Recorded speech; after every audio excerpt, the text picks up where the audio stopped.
I'll try to be very brief, very quick. I was born in Cambridge, went to school in the Priory Junior School in Barnwell Road, but then became a techie. So 17, I went out into the high-tech business world as an engineer, and developed through my career. I've worked all around the world, but I keep coming back to Cambridge. I've always lived in Cambridge. One of the things I would say is being a champion for business here is quite interesting.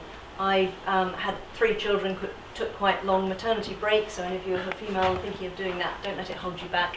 It did make me go more into the business world than keeping on the leading edge of electronics. So as an engineer, it's quite hard to keep on the very leading edge if you keep taking a year off every other year. So just a small warning there. However, I'm here as a champion because Cambridge will have helped everyone in the UK by bringing business and jobs to success, and therefore generating the income that we do need to pay for great education, for hospitals, for healthcare, for houses, and to fill the public purse that it's so easy for us to all think of brilliant ways of spending. We do need those public amenities, but we do need a way of generating the revenues and the incomes to fill that public purse so that we can do all the things that we want to do. And I was asked to write a fairly informal vision for 2065 and thinking ahead, looking backwards to what we will have achieved. So Cambridge business will have developed in an even more phenomenal way than it has over the last 50 years. It will go on being at the leading edge of innovation and invention, I hope.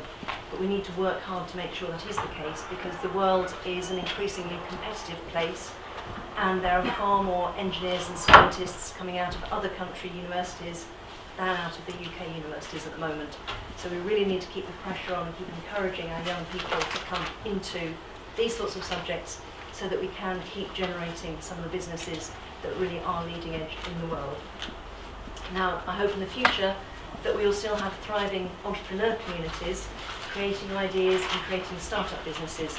There's great fun to work in. They can generate huge enjoyment of the working life.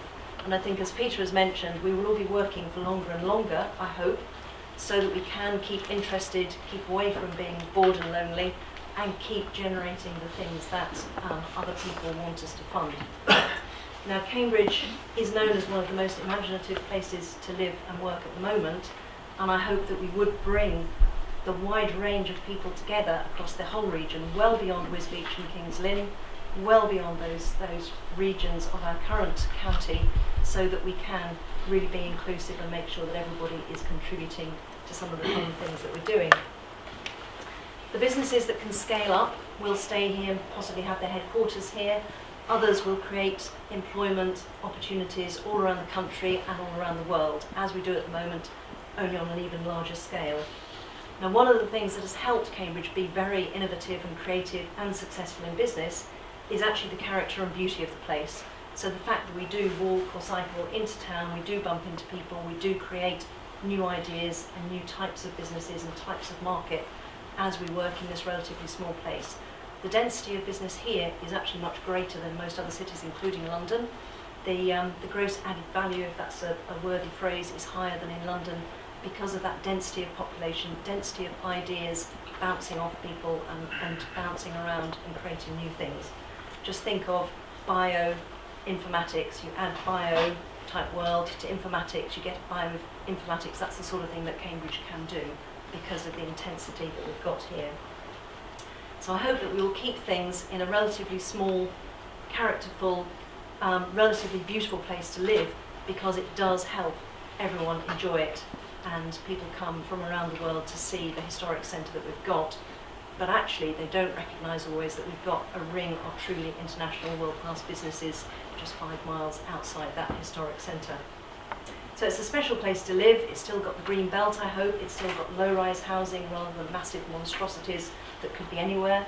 I think it's very important that we do keep the variety of housing that we've got now, but it needs to be much more affordable with a small a. My children are all now looking for housing. There's no way they can afford it, so it's really hard to get onto that housing curve, as we know. I think there are all the political issues of buy-to-let, Anthony mentioned earlier. It is something that it's very difficult to govern against. It is a free market. If you start really controlling that, you end up with different unintended consequences that you may not want either. So quite difficult to do that. Cambridge, I hope, will always be welcoming. to learners and workers at all levels. So there's a broad mix of people always coming in and through the city and through the wider region. We must keep that going. Not everyone will want to live and work here for a long time.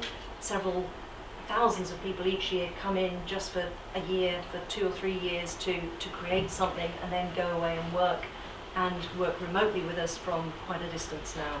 So that's all possible. Schools and universities, I think, have a huge role to play going forward in Cambridge. They will combine to some extent to stay at the top, because people will have much more regeneration, much more relearning to do throughout their lives. If we're all going to live till 120, we might want to work for 95 years. Therefore, we might want to do an extension of what people are doing now, which is work for 5 years, perhaps in business, perhaps then take a break, go around the world, come back and work in the councils, because we all have to take part in public life as well as in private life. So regenerating, relearning different skills, coming through different parts of your life, I think will be quite valuable. The nature of business will move on, so fusion will have solved all our energy problems. We won't be burning coal anymore, we won't have black waves of smoke coming out of the back of my car, which it still does, I'm afraid. We will have much cleaner life and living. A lot of the healthcare issues will have been resolved, so diabetes and chronic illnesses will be a thing of the past by 2065, I hope, and we will be maybe focusing on what I've called diseases of inclination. So maybe we move on beyond some of the things that we worry about now to rather more first world issues where we're a little bit bored maybe. Maybe we could work on some of those things. Agricultural technology is something I'm very, very keen on. We are able to grow at least 100% more than we can grow now in 50 years' time. That means that nobody in the rest of the world will be hungry. We will have solved a lot of the issues from the businesses that are born and bred in Cambridge. Thank you. Okay, so I'm from Transition Cambridge. Transition Cambridge is a local community group with the aim of helping Cambridge make the transition to more sustainable and more resilient ways of living through practical community projects. And a big part of that is working out what that means. What would a sustainable vision of Cambridge look like? So we've conducted various community visioning exercises, such as this story writing competition, which we ran back in 2010. And to enter, people had to write stories set in 2050 based on a positive vision of Cambridge and assuming high energy prices, particularly for oil, and also the effects of climate change. So the stories also needed to be set in a low carbon future, a future where we were no longer contributing to climate change. So we received over 80 stories from children and adults around Cambridge, and you can still read the stories online if you're interested. Some of them are really excellent.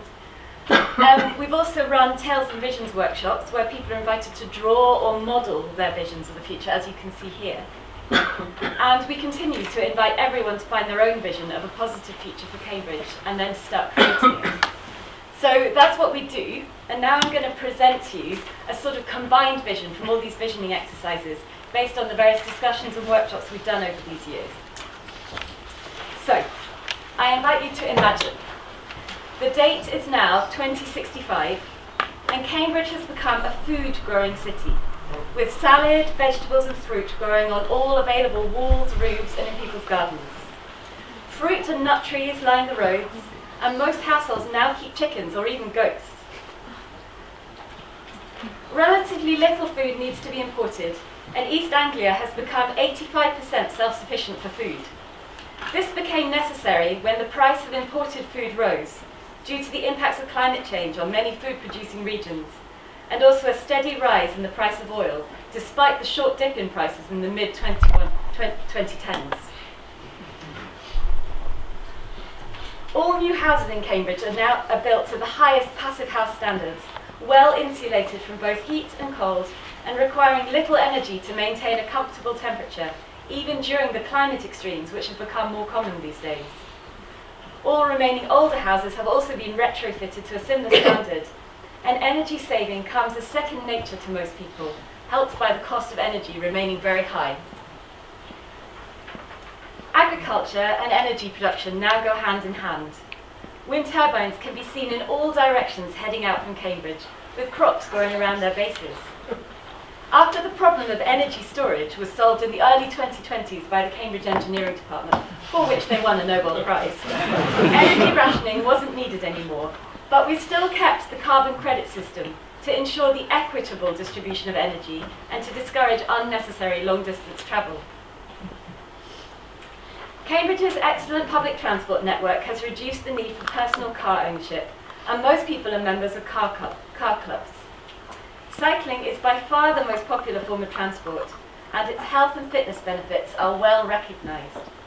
Cycling is also the most popular sport in the area, with many people taking part in the biennial East of England Cycle Championships. A key feature of Cambridge in 2065 is the strong sense of community, and a wide range of community activities and celebrations take place throughout the year. Community hubs can now be found on most streets. These provide a community space as well as communal facilities and services such as healthcare, childcare, activities for young people, and a place for the elderly to get together. They also include communal kitchens, laundry facilities and work areas, and so provide a sociable space for people to do their everyday tasks. And they reduce the need for individual ownership of many items and appliances, which also contributes to reducing our carbon emissions. The community hubs encourage communication and skill sharing between generations, and laughter and music can often be heard coming from within them. The community hubs also take part in various arts festivals, including the annual Cambridge Carnival with its now famous parade. So, in 2065, Cambridge remains an enjoyable place to live, with strong communities that lead the way in developing ever more sustainable ways of living.